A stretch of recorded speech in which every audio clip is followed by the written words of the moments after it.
So the Jewish people have a huge dilemma, which I think it kind of refutes their faith. It refutes their entire belief. It refutes Judaism, in which it's the idea of purity and impurity. So the Jewish people today, they believe that they're all impure.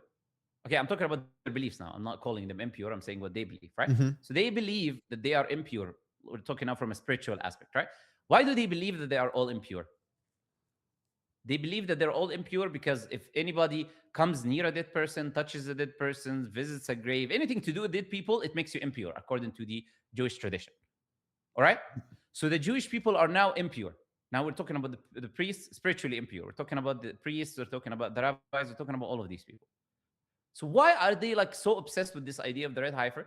Because they believe if they slaughter the red heifer, there is a ritual that is done where then you mix the ashes of it after slaughtering it and burning it and whatever, mixing the ashes and then with water and then spraying it on the people, and this is how they become pure.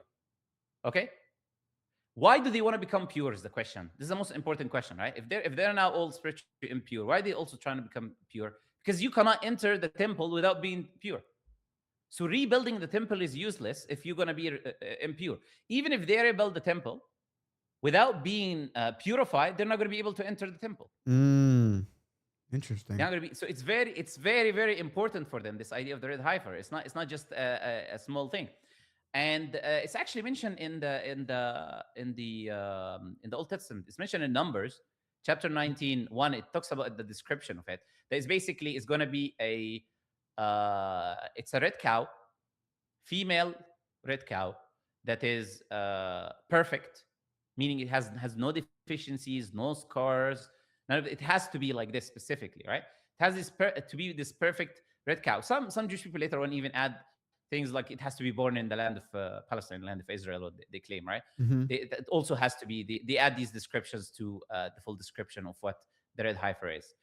But yeah, it's very important. And now keep in mind, look, we were talking about in the beginning, they're waiting for the Messiah. The Messiah is here every day or whatever, right? We said this idea, they're waiting for the Dajjal or the Antichrist or the Messiah, whatever term you want to use. And many of them believe that they will be in the most corrupt state or whatever, which today you can see. I mean, we're not talking about corruption today. Like, it's not hard to look Yeah. at if I talk about corruption, right? So there will be corruption today. There will be corruption today, and like we can see the corruption happening. So it wouldn't be a surprise if they're waiting for their so-called Messiah to come in this. There's even a description which is funny. It says that the face of the generation at that time would be like dogs, because we've been talking about dogs a lot recently. Right? We Their need description Muslims says hate the face dogs. of Yeah. the So.